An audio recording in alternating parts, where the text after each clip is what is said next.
बिस्मिल्लाहिर्रहमानिर्रहीम। What is the linear momentum. इस video में हम स्टूडेंट लीनियर मोमेंटम के बारे में पढ़ेंगे। ठीक है, तो सबसे पहले हम जो डिफिनीशन है लीनियर मोमेंटम का वो लिखेंगे।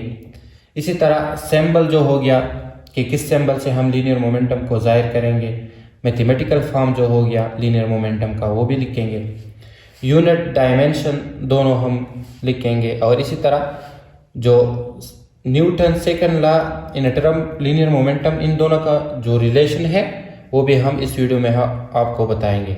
और इसके साथ साथ लीनियर मोमेंटम किन चीज़ों पे डिपेंड करेगा और लीनियर मोमेंटम स्केलर है और वेक्टर है, ये भी हम इस वीडियो में आपको बताएंगे। ठीक है, तो वीडियो ज़रूर पूरा देखना है ताकि आपको कंप्लीट इसका समझ आ जाए। तो आते हैं डिफिनीशन की तरफ। सबसे पहले हम इसको डिफाइन कर देते हैं। इधर हमारे साथ लीनियर मोमेंटम की दो डिफिनीशंस है। ठीक है, एक ही है कि the quantity of motion in a body is known as linear momentum. इसका मतलब ये हुआ कि एक बॉडी में मोशन की क्वांटिटी को हम क्या कहते हैं, लीनियर मोमेंटम। ठीक है, एक बॉडी जितना मोशन करेगा उसको हम फिर क्या कहते हैं, लीनियर मोमेंटम। दूसरा डिफिनीशन सिंपल आसान सा इस तरह है कि the product of mass and velocity. बहुत इजी है। ठीक है, the product of mass and velocity is called linear momentum. इसका ये मतलब है, प्रोडक्ट हम किसे कहते हैं, दो क्वांटिटीज का मल्टीप्लिकेशन। इधर एक मास है, एक क्या है, वेलोसिटी। इन दोनों का मल्टीप्लिकेशन या इन दोनों का प्रोडक्ट को हम क्या कहते हैं, लीनियर मोमेंटम। तो ये हो गया डिफिनीशन कि लीनियर मोमेंटम एक बॉडी में जितना मोशन होगा उसको हम लीनियर मोमेंटम कहेंगे, या the product of mass and velocity is called linear momentum. Next, linear momentum को हम डिनोट करते हैं सिंबल P से। सिंबल लीनियर मोमेंटम का क्या हुआ, लीनियर मोमेंटम को हम डिनोट करते हैं linear momentum is denoted by symbol P। Linear momentum को हम किस सिंबल से डिनोट करते हैं, P से। Mathematical form of linear momentum इस तरह है कि P इक्वल होगा प्रोडक्ट ऑफ मास। एक है मास और दूसरा क्या है, velocity. Mathematical form of linear momentum P is equal to mv। ये मैथमेटिकल फॉर्म हुआ, ये क्या हुआ, सिंबल, और ये हो गया डिफिनीशन। मैथमेटिकल फॉर्म इस तरह हुआ कि P इक्वल होगा मास एंड वेलोसिटी का। ठीक है, ये हो गया लीनियर मोमेंटम का मैथमेटिकल फॉर्म। अब आते हैं नेक्स्ट यूनिट की तरफ। यूनिट ऑफ लीनियर मोमेंटम हम इसके मैथमेटिकल फॉर्म से निकालेंगे। Mathematical form of linear momentum है P is equal to mv, मतलब product of mass and velocity is called linear momentum. अब मास की यूनिट क्या है, किलोग्राम, और वेलोसिटी का यूनिट क्या है, मीटर पर second. Unit of linear momentum क्या हुआ, यूनिट ऑफ लीनियर मोमेंटम हुआ किलोग्राम एंड मीटर पर सेकेंड। ठीक है, तो ये हो गया यूनिट ऑफ लीनियर मोमेंटम। और डायमेंशन जो है हम इस यूनिट से अगेन निकालेंगे। तो किलोग्राम किसका यूनिट है, डायमेंशन। किलोग्राम यूनिट है मास का। ठीक है, और इसी तरह मीटर पर सेकंड स्क्वायर, तो मीटर है लेंथ का यूनिट और सेकंड किसका यूनिट है, टाइम का। तो इससे हम क्या निकालेंगे, डायमेंशन।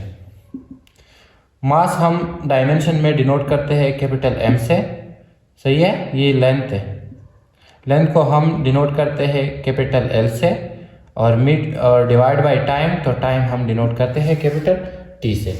इसको अगर हम और सिंप्लीफाई करें तो ये हो जाएगा, और स्क्वायर ब्रैकेट में लिखना। ठीक है, इसको अगर हम और सिंप्लीफाई करें तो मास मल्टीप्लाई लेंथ मल्टीप्लाई T को ऊपर लेके आएंगे तो इसकी पावर क्या हो जाएगी, नेगेटिव। ठीक है, इनवर्स, तो ये हो जाएगा -1। तो ये हो गया डायमेंशन, सही है। ये क्या हुआ, ये हो गया डायमेंशन ऑफ लीनियर मोमेंटम। अगर लीनियर मोमेंटम को हम वेक्टर की फॉर्म में लिखें तो ये हो जाएगा P vector equal to m और वेलोसिटी भी वेक्टर। मतलब ये है कि लीनियर मोमेंटम क्या है, वेक्टर क्वांटिटी। ठीक है, लीनियर मोमेंटम क्या है, वेक्टर क्वांटिटी। और किस वजह से वेक्टर क्वांटिटी है? बिकॉज ऑफ वेलोसिटी, क्योंकि वेलोसिटी क्या है? Vector quantity. तो लीनियर मोमेंटम भी क्या है? वेक्टर क्वांटिटी, ठीक है। तो लीनियर मोमेंटम हो गया vector quantity because of velocity. इसके साथ साथ लीनियर मोमेंटम जो है वो डिपेंड करेगा किस पे? मास पे भी और वेलोसिटी पे भी। मास अगर ज़्यादा होगा तो लीनियर मोमेंटम ज़्यादा होगा, वेलोसिटी अगर ज़्यादा होगी तो लीनियर मोमेंटम भी ज़्यादा होगी। तो लीनियर मोमेंटम किस पे डिपेंड करेगा? मास पे भी और वेलोसिटी भी, क्योंकि प्रोडक्ट इससे बनेगा। एक भी इसमें ज़्यादा होगा तो लीनियर मोमेंटम क्या होगा? मैक्सिमम, ठीक है। तो लीनियर मोमेंटम डिपेंड करेगी मास एंड वेलोसिटी पे। अब हम आते हैं अपनी आखिरी पॉइंट की तरफ, relation Newton second law in term of linear momentum. इसको हम Newton second law in term of linear momentum, इसका क्या मतलब है? तो हमें मालूम है कि न्यूटन सेकंड लॉ जो है वो बराबर है F equal to mass and acceleration के, ठीक है। ये हो गया इक्वेशन नंबर 1। अब अगर हम एक्सेलरेशन को निकालें तो हमें मालूम है कि एक्सेलरेशन जो है वो बराबर है rate of change of velocity के, मतलब change in velocity divide by change in time के, ठीक है। अगर इस एक्सेलरेशन की वैल्यू को हम इधर पुट करें इक्वेशन नंबर 1 में, तो F बराबर हो जाएगा mass change in velocity divide by change in time. अब अगर हम क्या करें, इस डेल्टा को इधर शिफ्ट करें और मास एंड वेलोसिटी को एक साथ लिखें और divide by change in time. So the product of mass and velocity जो हमें मालूम है कि E बराबर है किसके? इसको हम कहते हैं लीनियर मोमेंटम। तो अब हम क्या करेंगे, अब हम जो फोर्स है वो बराबर हो जाएगा change in mass and velocity को हम क्या कहते हैं? Linear momentum and divide by change in time.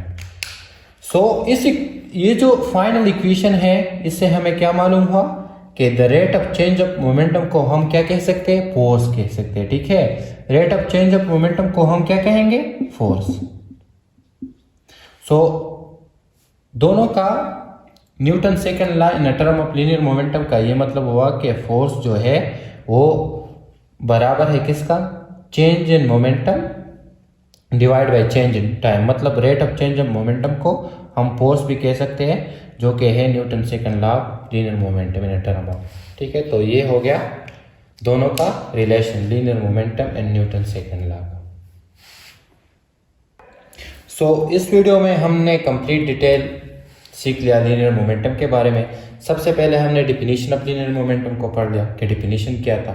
Then symbol, mathematical form, dimension, unit, इसी तरह लीनियर मोमेंटम वेक्टर क्वांटिटी है, डिफेंड किस पे करेगा। और लास्ट में हमने क्या क्या कर दिया? लास्ट में हमने रिलेशन शो कर दिया between second law of Newton in term of linear momentum, ठीक है, जो कि ये final. Any question related to this topic आप मुझे कमेंट में बता सकते हैं, ठीक है। मैं आपको अब कोशिश करूंगा कि आपकी जो क्वेश्चन होंगे वो सॉल्व हो जाए, ठीक है। और आपने सब्सक्राइब करना नहीं भूलना।